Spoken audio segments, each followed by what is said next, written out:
Okay guys, welcome back to Late Night MMA Radio. We roll on. Let's bring in the Iron Lady. How's it going? Good. How are you guys? We're doing good. Been a while since you were in the Strikeforce cage. Just talk about the long layoff. Yeah, it's been a very long time. A little bit over a year. I've been busy, did some changes. Changed my camp and worked on my flaws. So we will see Saturday if I improve. Yeah, for sure. So just talk to the fans through your last fight with Julia Budd for anyone that missed that fight. I lost the fight by decision, and she did what she had to do. You know, she took me down and she kept me down. And the first two rounds, I was more like fighting myself instead of fighting Julia. And then after the second round, I came to my corner and I asked my corner, "I'm losing this fight," and they told me, "Yeah, you're definitely losing. Stop fighting yourself and go and fight Julia and go and have fun and do what you like to do." And the third round, I woke up. Yeah, it was too late, but Julia did a good job, and yeah, what can I say? What was the toughest part about sitting out for the last year? What was the toughest part? You know what? Everything, you know, I cannot say there was one particular thing that was very hard. You know, it was a bumpy year with ups and downs. Like I said, I made a lot of changes.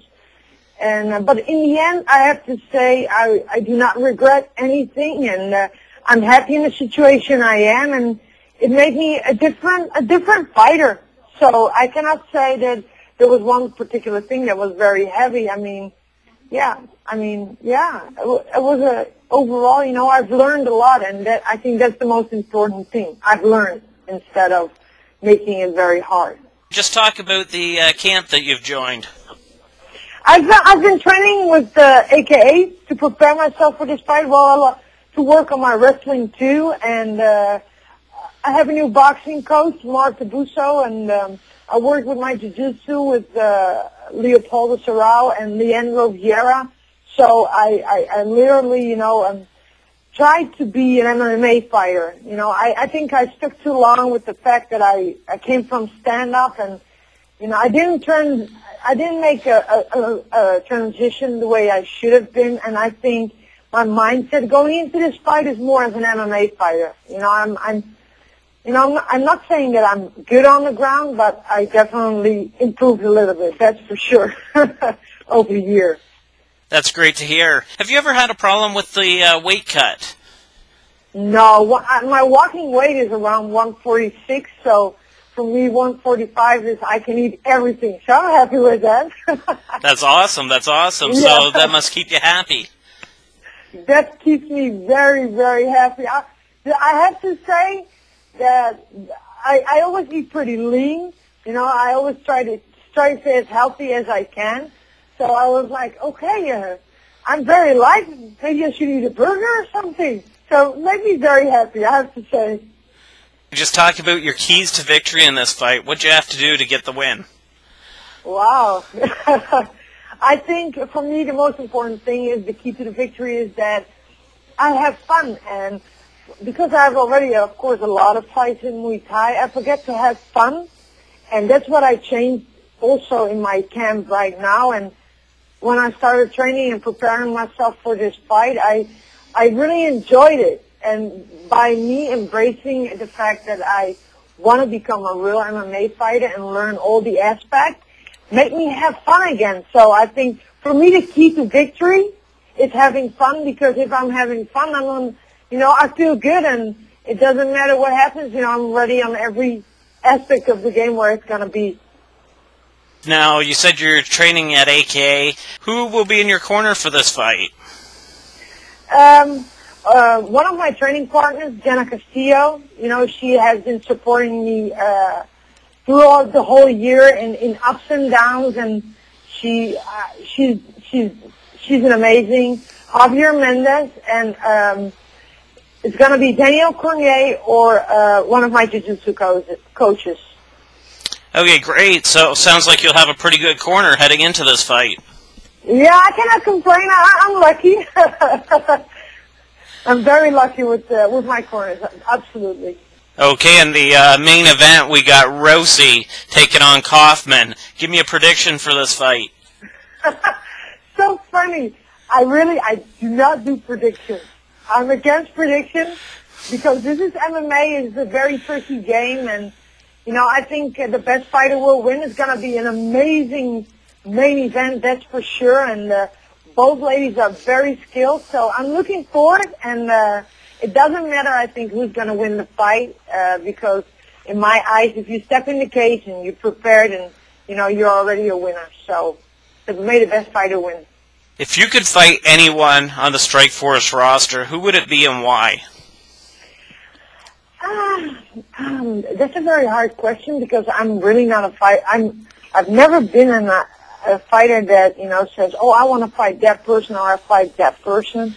Right now, seriously, my mind is very much focused on Hiroki Yamanaka, and I think I'm going to have a tough one on her, and I'm prepared for her.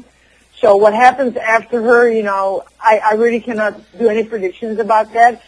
I would love to fight at 135 again, and that's an amazing weight class and a very active weight class with very talented fighters. So yeah, I would say I want to fight at 135. I hope to go back to 135 and fight one of those top competitors then.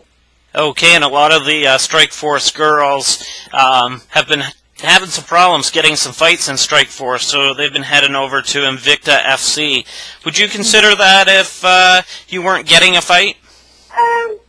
I don't know. I haven't, to be honest, I haven't been very busy with it. I got this amazing opportunity, and like I said, I come from, of course, a stand-up background, so I have still a lot to learn.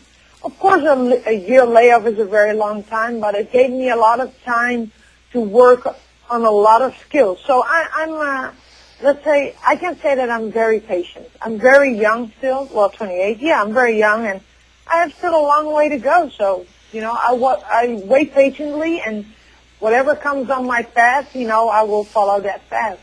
My last question, I was going to ask you to give me a prediction on your fight, but you don't like doing predictions, so I'm going to scrap that question and just ask you if there's any sponsors you'd like to thank or to promote your Twitter or Facebook. Oh, yeah, definitely. Everybody come on and follow me on Facebook. It's Germaine Randamie. Or follow me at Iron Lady MMA. I also want to thank all my teammates that helped me prepare for this fight. I want to thank, of course, my mom, my dad, my brother, Kathy Castillo, Jenna Castillo, my coaches. Let me all name them. Mark Tabuso, Leopoldo Serrao, Leandro Vieira, Daniel Cormier, Bob Cook, Javier Mendez. My sponsors. I want to thank them all. Because, here we go. Nikki Susi, thank you very much. Precise Haircut, Spartan Printing from my teammate Mike Swick, and Premier Motors. I want to thank them all, and of course all the fans, and definitely you guys for helping me and promoting this amazing event. Awesome stuff. Thanks for giving us the time, and hopefully we can talk to you again soon after you get the win. I hope so too. I hope so too, definitely. Okay, thanks for giving us the time. Talk to you soon. Thank you so much.